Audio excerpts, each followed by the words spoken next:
Hola, ¿qué tal? Mi nombre es Marta Gaba y tengo el gusto de estar con ustedes hoy para charlar un ratito sobre algunas cuestiones vinculadas a ciberterrorismo, ciberdelincuencia, ciberactivismo. Me presento. Yo soy abogada, es mi formación de base de la Universidad de Buenos Aires, pero nunca ejercí como abogada porque en realidad lo que a mí me gusta es trabajar los temas de justicia, de derechos humanos, de participación ciudadana, de activismo social, pero no el ejercicio de llevar un expediente día a día.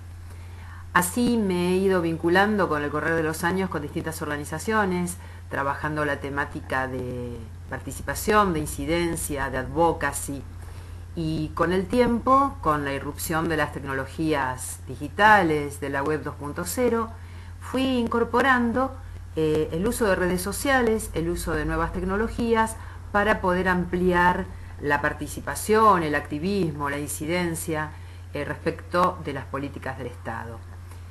Es un tema muy amplio.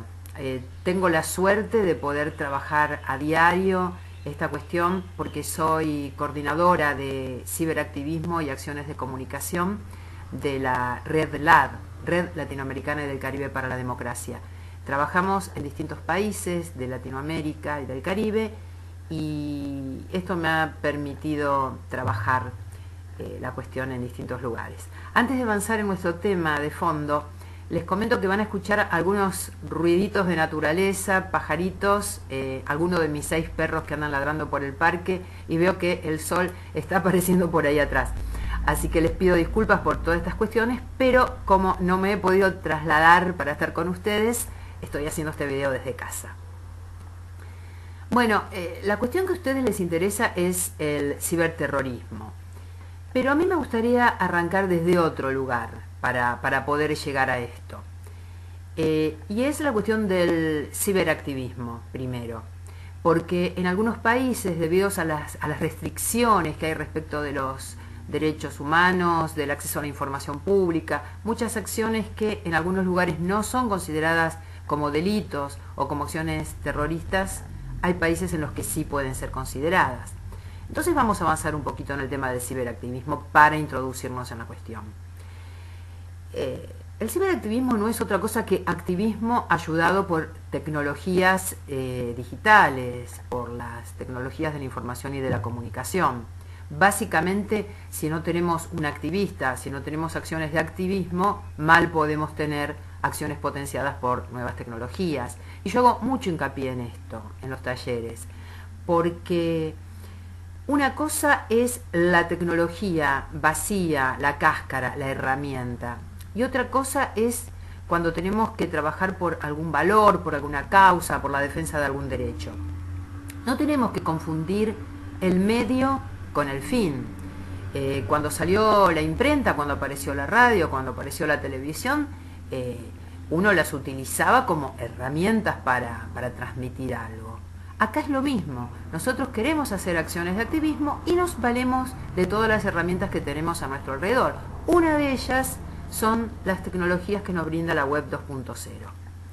Pero quedarse en eso, pensar que uno es activista porque hace clic en una página o porque firma una petición o porque comparte a través de las redes sociales, no es eso, no es solamente eso. Es una herramienta más, es una forma más de apoyarnos. Y me gusta hablar, cuando doy los talleres, de un tema. Cuando uno habla de cibernética, tema que apareció ya por los años 60, los padres de la cibernética eligieron esta palabra porque viene del griego. Cibernético, en su raíz griega, significaba el timonel, la persona que manejaba el barco, que conducía el timón con la vista fija en el faro para llegar al lugar. O sea, cómo llegar desde un lugar a pesar de las turbulencias que hay en el camino para arribar a otro. Este timonel se iba nutriendo de la información que había a su alrededor para llegar a un fin. Es más o menos la idea de las cuestiones cibernéticas, el sistema que se alimenta de la información que tiene alrededor para cumplir con sus funciones.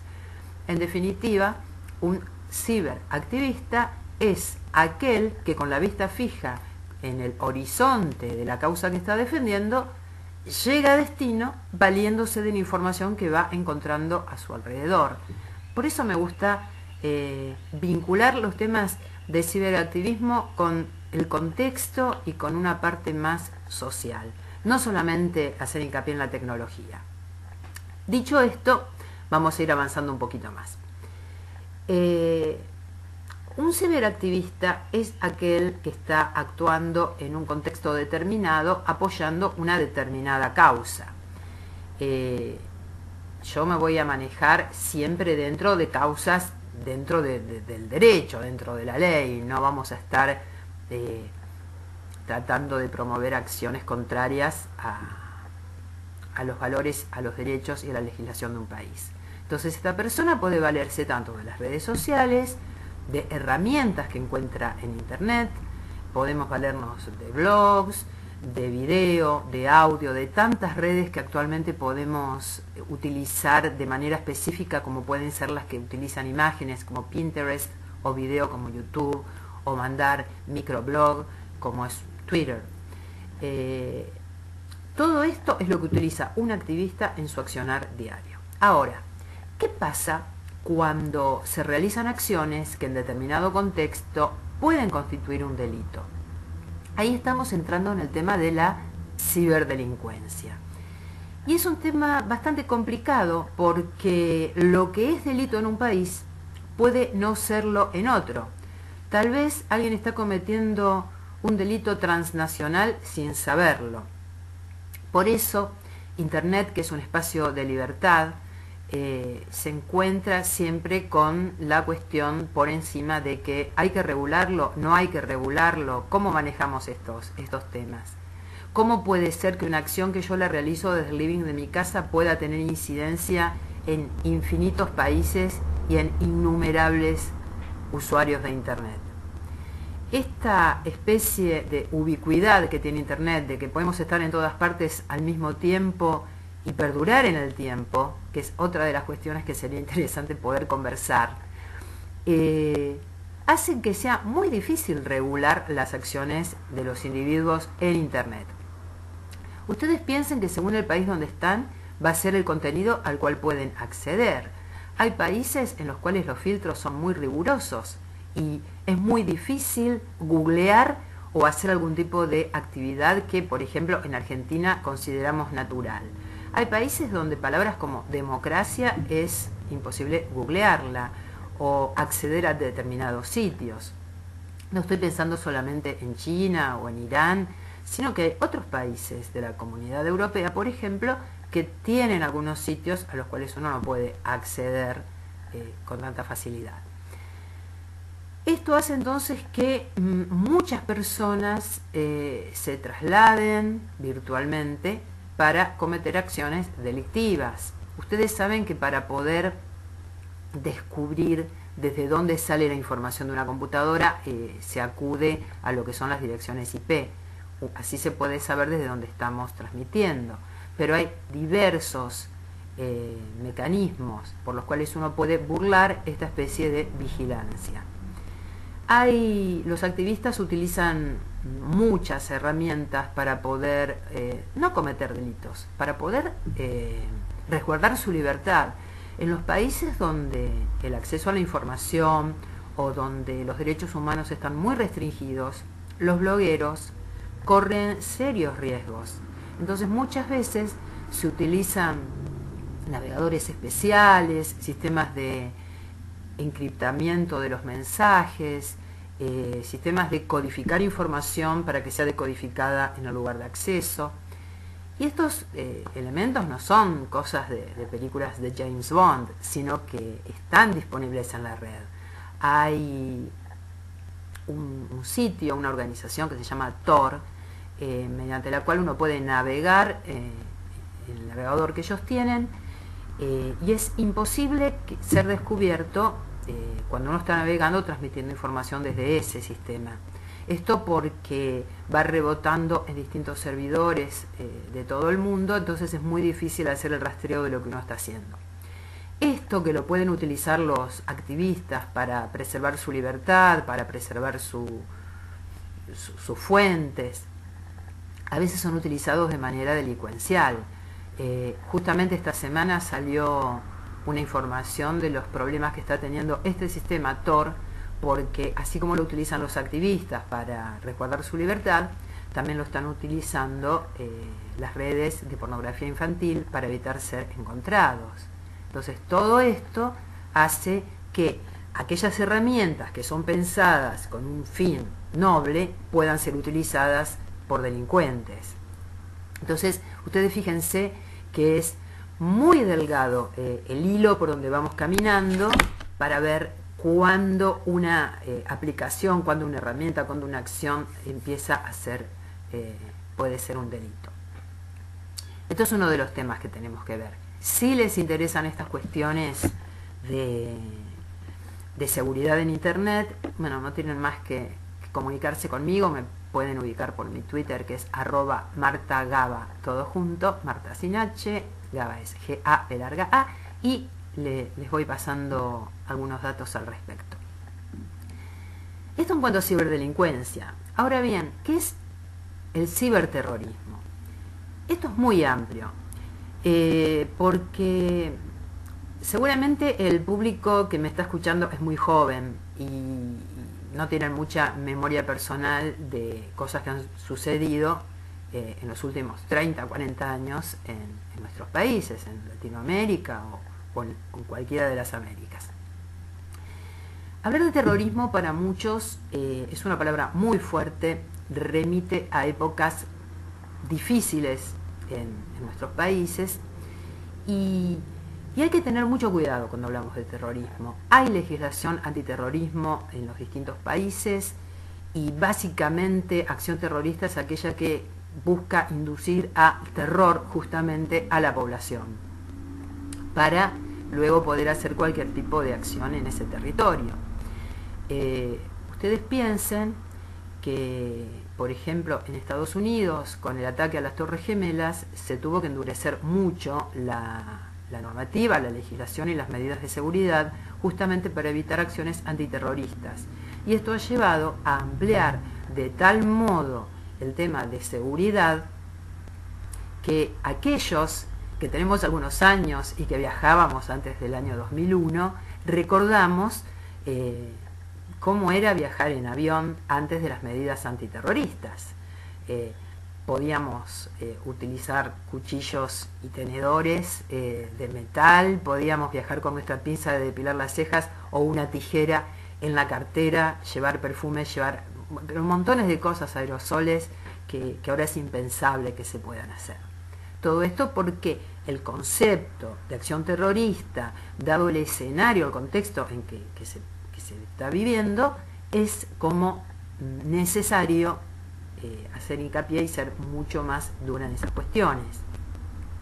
Y esto se traslada también a la vida virtual, a todo lo que transcurre en Internet. Por lo tanto, hay una serie de legislaciones y medidas vinculadas a la ciberinteligencia o al ciberterrorismo.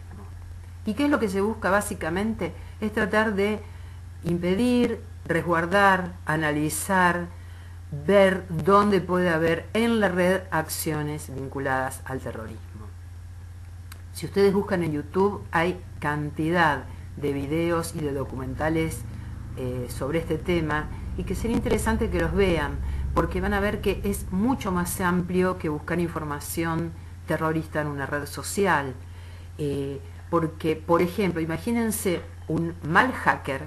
Ahora vamos a hablar un poquito de los hackers, vamos a hablar del mal hacker que pueda acceder a las computadoras de un país o de una empresa que brinda servicios sensibles a una nación. Puede de repente hacer caer todo el sistema de radares de aeronavegación, los semáforos, todo lo que se les ocurra, con lo cual puede colapsar en pocos segundos uno de los sistemas en el país, con lo cual se pueden producir catástrofes así con un efecto dominó. Por eso es tan importante ver estas cuestiones y ver cuáles son los límites de seguridad y de libertad de los ciudadanos. Acá entra todas estas polémicas que hubo en los últimos años respecto de legislaciones propuestas y o promulgadas en los distintos países. Muchos habrán escuchado hablar de la ley Pipa, de SOPA, de la CINDE en España, Prisma, que es la que hizo famoso a Snowden. Todas estas tienen esta vinculación entre lo que es resguardar algún tipo de derecho, pero que puede entrar en colisión con la libertad en Internet, con el acceso a la información, con la privacidad de los ciudadanos. Básicamente, estas legislaciones siempre están ahí en el límite de avanzar sobre los derechos individuales. Por eso hay muchas organizaciones a nivel internacional trabajando el tema de defensa de los derechos, de protección de los derechos en Internet. Porque una legislación que por un lado busca que no se descarguen canciones o películas porque están infringiendo el derecho de propiedad intelectual, desde otro lado se lo ve como que está avanzando sobre el derecho que tienen los individuos a acceder a archivos que tienen otros individuos. Yo se los digo muy simplemente, pero en realidad es como para hablar horas sobre el tema, porque tiene muchas vertientes. Vamos a avanzar un poquito sobre el tema de Prisma. Prisma es un sistema que implementó el gobierno norteamericano, por el cual se buscaba ver algunas cuestiones que tenían que ver con la seguridad del Estado respecto a estas acciones de ciberterrorismo. ¿Y qué involucraba? Involucraba a empresas del sector privado y al Estado norteamericano para que compartieran información para ver si estaba sucediendo alguna acción extraña o dudosa en las redes sociales que pudieran llegar a ser acciones terroristas. En este caso, las empresas informarían al Estado, o el Estado, si tenía conocimiento que sucedía algo, por ejemplo en Facebook, se lo comunicaría a Facebook. Hay mucho para leer, hay mucho para hablar. Esto es básicamente el concepto sencillo de lo que era la cuestión de Prisma, que dio a conocer Snowden. ¿Y cuál era el tema? Por un lado, los defensores del sistema dicen, bueno, si nosotros sabemos que se está gestando una acción terrorista en una red social, podemos llegar a accionar sobre esto y evitar el hecho terrorista que se produzca. Pero los defensores de la libertad en Internet, de los derechos de privacidad de los usuarios, decían, bueno, pero esto habilita al Estado a tener un montón de información sensible, información que nosotros damos libremente a las redes sociales, y de esta manera controlarnos. ¿Por qué? Porque esto permitía controlar desde audio, video, chats, imágenes, dirección IP, cuando uno se logueaba o no, cuando uno estaba o no en una red social. Esto es lo que dio a conocer Snowden y que ha producido todas las cosas que hemos visto a continuación. Nuevamente, es una especie de formación profesional. Como abogada a mí me gusta ver los dos lados de la biblioteca, a favor y en contra. Este es uno de los temas típicos para tratar en un taller o para tratar en una clase, para poder analizar acabadamente qué es lo que privilegiamos, cuál es el bien jurídico tutelado.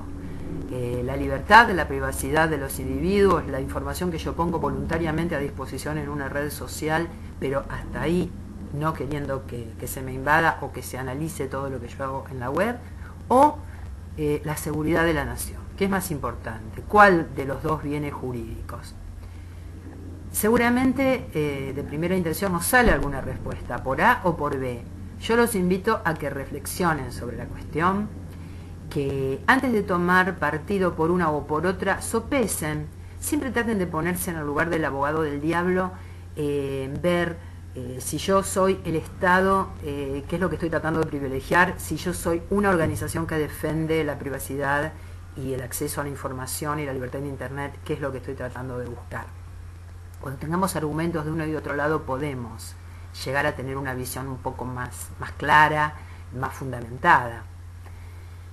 Y en algún momento les dije que les iba a hablar de los hackers, porque el tema de los hackers es muy sensible también. Es otro de los temas sensibles que tienen que ver con estas cuestiones que trabajo a diario. El movimiento hacker surge por los años 60. Uno de los lugares donde eclosiona es en el MIT, el Instituto Tecnológico de Massachusetts.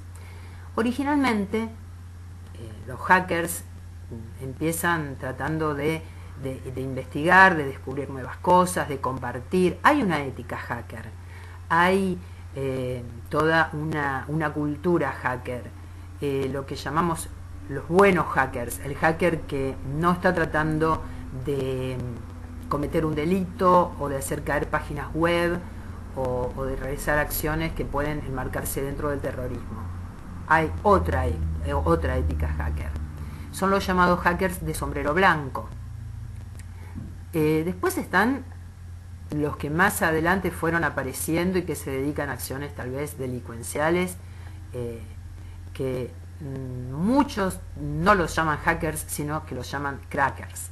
Entonces se dice que hacker es el que hace cosas buenas y cracker es el que realiza estas acciones que no son tan buenas, que son delitos o rayanas en el delito.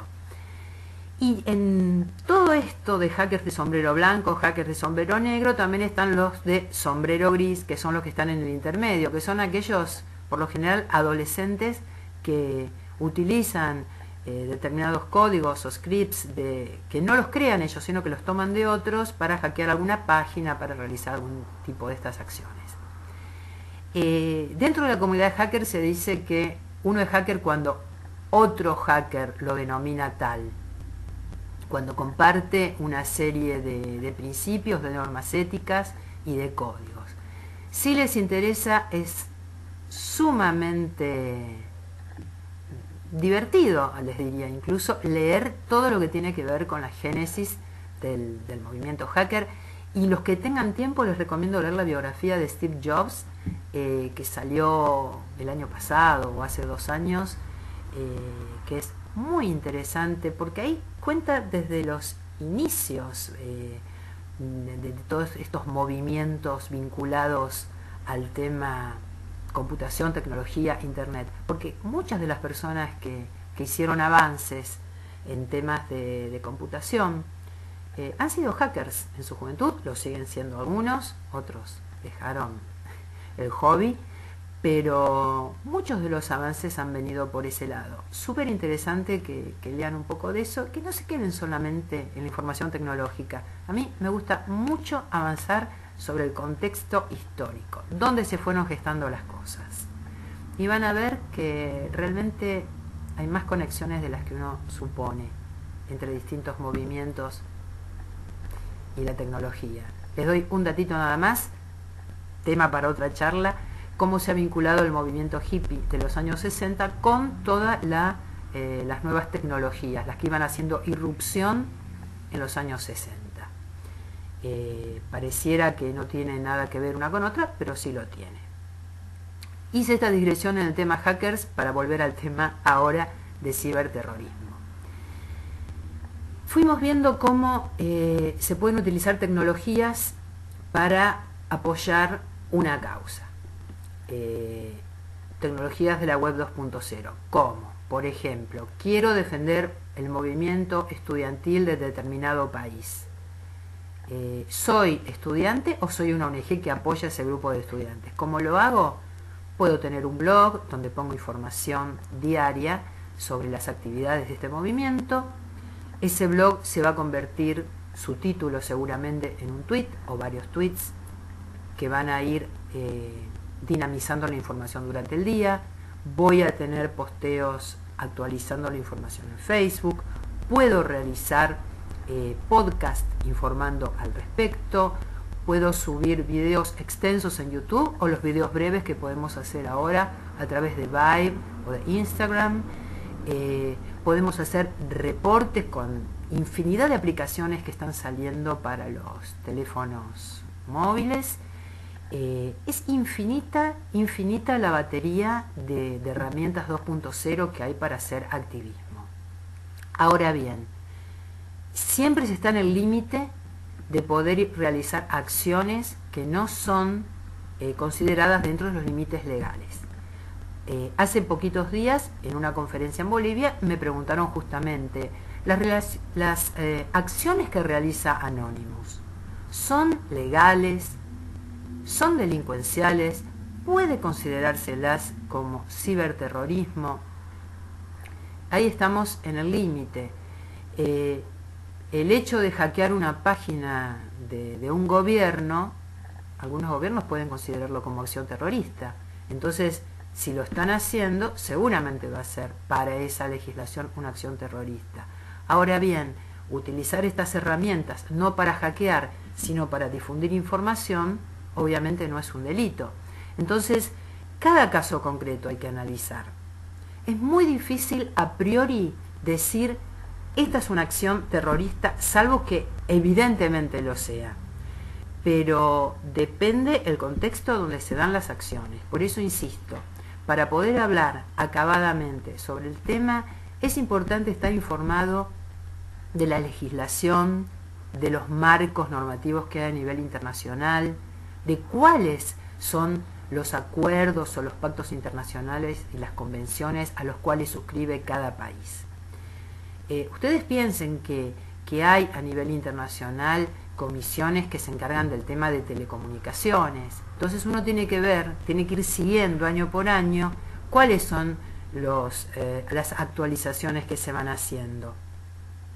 El año pasado hubo una reunión del grupo que se encarga del tema de telecomunicaciones a nivel internacional, donde fueron representantes de todos los países, y allí se habló bastante de estas cuestiones.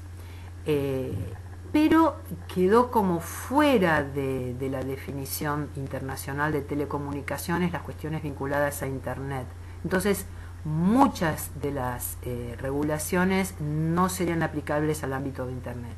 Pero acá también entran a jugar las legislaciones locales. Entonces uno tiene que, para poder hablar, analizar esto. Se los digo porque ustedes están trabajando en esta simulación que están haciendo en el día de hoy, y que si estuvieran trabajando en este momento en Naciones Unidas o en OEA o en cualquier organización a nivel internacional, van a ver que tienen que prestarle mucha atención a las regulaciones y a las legislaciones y a los marcos normativos de cada país. A mí me sucede cuando trabajo en otro país de Latinoamérica que estoy tentada de pensar con las categorías de pensamiento de Argentina y pensar lo que es o no delito en Argentina y lo que son los usos y costumbres nuestros. Pero cuando están en otro país tienen que remitirse a ese escenario. Entonces, como miembros de este colectivo mundial, tenemos que ver que lo que puede ser acción terrorista en un país no lo es en otro, o a veces por reciprocidad en los convenios uno tiene que fijarse cómo tiene que actuar respecto de personas que han cometido delitos o acciones de ciberterrorismo en un país y están alojados en el nuestro. Por eso, sugerencia, para ampliar un poco los conceptos que tenemos y para no cerrarnos en nuestra propia idea, abran sus cabezas, lean mucho al respecto. Cuando ustedes ven que se está debatiendo sobre leyes de propiedad intelectual, sobre privacidad en redes sociales, sobre todas estas cuestiones que afectan, o ya sea el acceso a la información o que restringen derechos, lean, infórmense, no se queden solamente con lo que aparece en un tweet o en el estado de Facebook de alguien. Hay que leer un poquito más. Consejo de abogada renegada por no estar ejerciendo, pero que sí tengo la formación, es cuando se habla de alguna ley, ya sea de una ley que habla sobre ciberterrorismo o que amplía o restringe derechos o algo por el estilo, vayan a la fuente, lean la legislación, después lean las opiniones. Seguramente va a haber gente a favor, gente en contra, y esto les va a dar a ustedes un background para poder discutir. Pero es más que importante estar informado al respecto. Los de mi generación hemos vivido con un pie en cada mundo, en un mundo analógico y en un mundo digital. Ustedes son nativos digitales, ya nacieron en esta era de Internet. Por lo tanto, están viviendo en un mundo que para muchos somos visitantes, ustedes ya viven en él. La legislación y las normas se están haciendo. Yo creo que estamos en una etapa fundacional respecto de cómo tiene que ser la normativa en este nuevo mundo, cómo van a ser las relaciones entre los individuos, porque realmente es un escenario que hace 20 años atrás era impensado. No digo 20, 5, ¿les parece también? Porque día a día van avanzando las telecomunicaciones, las aplicaciones que podemos utilizar en Internet, y siempre tiene que ir evolucionando el marco normativo junto con esta práctica social, porque de lo contrario vamos a estar penalizando acciones que actualmente pueden no ser delito y antes sí lo eran, o viceversa. Estoy profundamente convencida que las herramientas en este momento 2.0, más adelante 3.0 y todos los números .0 que puedan venir en el futuro nos van a ayudar a avanzar si las usamos de una manera razonada. ¿Qué quiero decir con esto? Las cosas, yo estoy siempre a favor de la innovación, pero no todo lo nuevo siempre es bueno, no todo lo viejo siempre es malo. Entonces, tratemos de aprender, tratemos de estudiar cada día, de ver qué nuevas herramientas salen, cómo pueden o no afectar mi derecho y el de los demás, hasta dónde la utilización de esta herramienta sirve para defender un derecho y hasta dónde esta herramienta está invadiendo la esfera de los derechos de otro.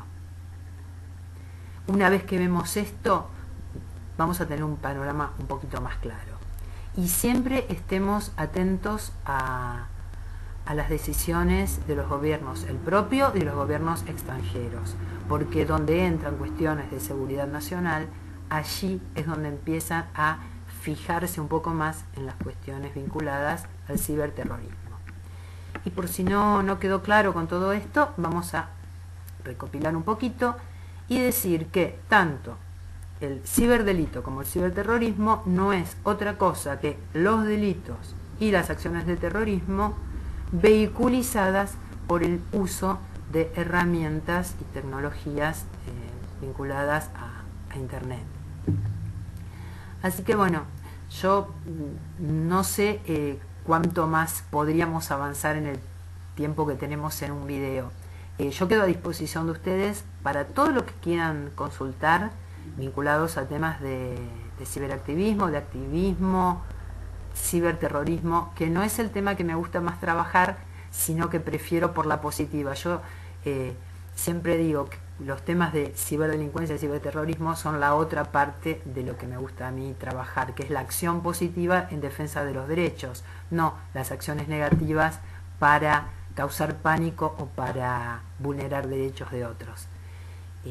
Espero que les haya sido útil esta introducción. Quedo a disposición de ustedes para lo que quieran consultar y deseo que tengan una excelente jornada. Un abrazo a todos.